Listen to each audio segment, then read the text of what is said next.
Think mini pads are just for card makers? Well, let's think that one over again.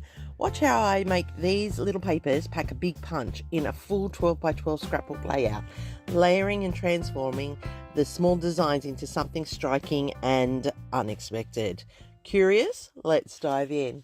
I'm using this amazing Echo Park paper pad. It is the coffee one, and it was, oh, I can't tell you when it was. It was quite a while back, probably before COVID, and I have got it sitting in my stash and it needs to be used. So today I'm creating this layout for Mad About Mini Pads, and I'm going to create a little envelope here. So I'm looking for one that I can turn into like an envelope pocket to hold my photo. And I am sure there are tutorials on YouTube that can show you how to do this really easily and probably better than what I'm doing here. But this is how I'm putting my one together, by taking that 6x6 pad and I'm just cutting and pulling it together piece by piece. It's probably not the best it could be, but it will do for what I need it to do today. And I do love the gingham. I like a bit of gingham. It makes a great effect on a layout. And today I'm using this one here in the rustic oranges brownie color to pop the colors from my photos. And my photos were taken on my arrival in Vancouver. We were there at the stopover part of our trip from Australia to Alaska. So before we could get on our plane to go to Anchorage, we had to spend 10 hours in Vancouver after a 15-hour flight. So we decided that we would go out to Steveston or Steveston, whichever way it's pronounced. Sorry, Canadians, Australians, we just say it the way we say it. And that's the place where Once Upon a Time, the series was filmed, and I love that series, so I wanted to go out there and have a look at the classic film places. Now, it was a Sunday morning, very, very quiet, very, very, very unactive out there, and it was a little disappointing in the respect that it had obviously moved on from its popularity.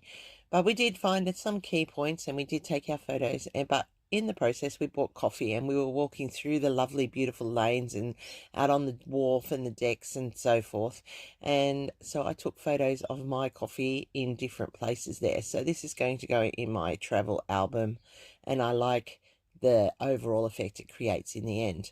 So what I'm doing here is I've chosen my papers, and I am using 2 1/4 by 2 1/4 squares here, and I'm just going to do a sort of grid layout with them, and I'm really not sure how I want it to turn out, really. I've got an idea, but I'm not sure. So I have all of my squares cut, and I'm going to just ink the edges, and that's to break them up and so that they'll sit up off that brown cardstock. And that's a Kaisercraft 12 by 12 cardstock there. And I'm just using gathered twigs to go around the edges with some distress ink to give that shadowing effect. So I have cut my pieces, as I said. They are 2 1/4 by 2 1/4, and I'm just going to alternatively lay them around the layout. Now, I do like my little pocket envelope.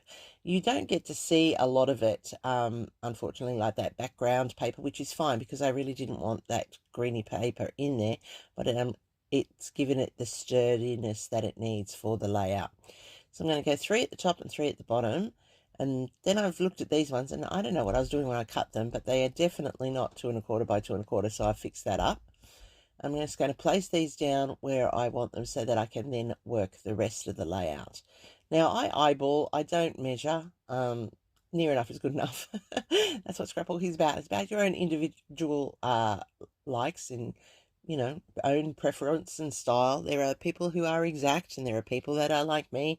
Near enough is good enough, and I'm happy with that, and I can live with that. So there are no right ways or wrong ways, as Ginger says. It's just how you do it. So I'm just layering up where I want my photos so I know where I can put the rest of my grids. I do want them to be haphazard along the photos. I don't want them to be a perfect spacing on the grids. I just like the fact that I can have it in different orientations and combinations. So I'm just putting all these here. When I embellish, that's going to balance it out even more. So I'm just making sure I've got it where I want it to be, and I can tuck it in, and it's going to sit on the page at the right space. And then I have got that space in the middle at the top and the bottom there behind the photos, as you can see, and I'm going to use some more of the papers to fill that in. And I think I'm going to go with, well, I was going to put in the title, but I just saw this band of little coffee quotes, and I'm just going to tuck those into that space, and that's going to be a feature in behind. I could have cut all those up individually and made them a feature, but I like them as the strip. I don't want them to overtake the layout, so that's fine that they are going to sit there in that space and fill in that gap or on there. That one there that has nothing in it is going to be covered by the photo, so you won't see that. And I'm going to repeat that process with another of the same paper down the bottom here, and I'm just going to trim off those quotes and sayings there and use them there in the same spot. So that's how I'm able to draw in all of those pieces on this layout, and I do love how this turns out. So just tuck that in there, and then I'm going to lay my photo down to make sure I've got all my spacing correct, and then I can build the rest of my layout. And yeah, you don't see all of those quotes, and it doesn't matter. It would be like if I had a big strip of 12 by 12 with these on it. You wouldn't see all of the quotes on those. That would be covered by photos. I am going to pop this one up, give it some dimension, and I first thought I'd do it with foam tabs, but then I go and get a piece of foam which I put in behind so that it's a little bit more sturdy and will take the impact in the folder, because it is a photo within that pocket, and that will sit there like that. I'm just going to add another little bit of tape in there because I undercut that foam, and then I realized that I actually do need to add some more. This is the beauty of the foam. You can just cut and paste and add more when you need to. So I'm going to pop that there, and I'm going to put a little bit of glue to support that in the future, and that's how it's going to sit on my layout. Now I have the coffee cup there sitting on that little fire hydrant, and then we walked past this beautiful little lane with this antique set up, and it was just beautiful, so I popped it in there for a photo in there. I wanted to capture that lane, but I just thought with the photo with the coffee cup, it just added that little bit of extra personal touch and link to me. So I am using a white gel pen, which is not working very well at the moment because it's been sitting for a while. So I'll go over it with my white marker pen here, and I'm going to outline the outside of my squares, and that's just going to add a little bit of detail. So you can see that it makes them pop even more on the layout. And that's the beauty of using a dark background. You can use the white, vice versa. If you used a light one, you could use the black to make your papers pop up off your background. So my pen is decided that it's used up all its free-flowing ink at the moment, and so I'm just going to go back to my gel pen, and I just realized that if I actually drag it across the grain, it works for some reason so much easier than if I try to go across the other way. So I'm just using my gel pen here, and I'm just finishing off, and you can, as I said, you could even stitch it if you wanted to. That would be nice, but that would take an exorbitant amount of time unless you were using a sewing machine. That's another option, and that would add an extra layer of dimension to it as well.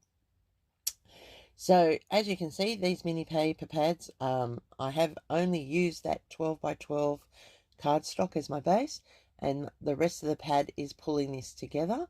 And I've got this quote here with the coffee that I'm going to tuck in down the bottom, and that's going to start my embellishments. And then I do some fussy cutting from some other sheets of paper that I have to put in around this layout just to pop it up and give it that embellishing that it needs. Now, contemplate cutting out that coffee cup there on that label, but I really like it, so I wanted to keep that for another page. And I've just went and found a whole lot of fussy cut elements. I did fussy cut out a lot of those little flowers from the back of the leftover from the envelope that I created. So that was good, and that was able to tie the colours in nicely. I did have two little butterflies hanging around on my desk, so they've now found their way onto this layout. And I fussy cut those other bigger papers and hearts and coffee cups from a Scrapper sketch printable. So I do use, you can see there that flower cluster I just put down. That one was from the back of the envelope paper that I fussy cut those flowers from. And that's tying the colours in beautifully with the rest of the layout. Now, I do love how this has come together, and it is very pretty.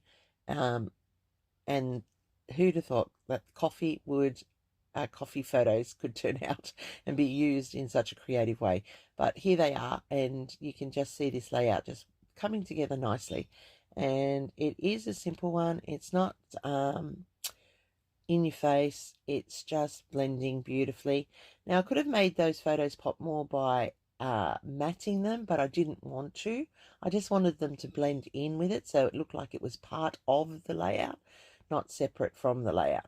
Now, I do put down on that little label at the bottom there where it was and when it was.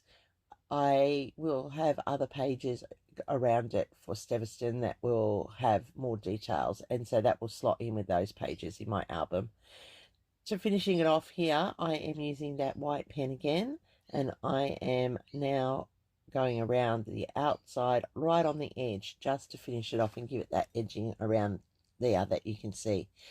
And as I said, I put in where it was and when. And to finish off, instead of using Nuvo drops, which you know my go-to, I'm going to add in some sequins here, and I'm just splattering them around, which is pretty unusual for me because I normally control what I'm doing, but I've just let go of it a little bit and let it splatter itself around. And I'm just mixing and matching these sequins based on where they fell.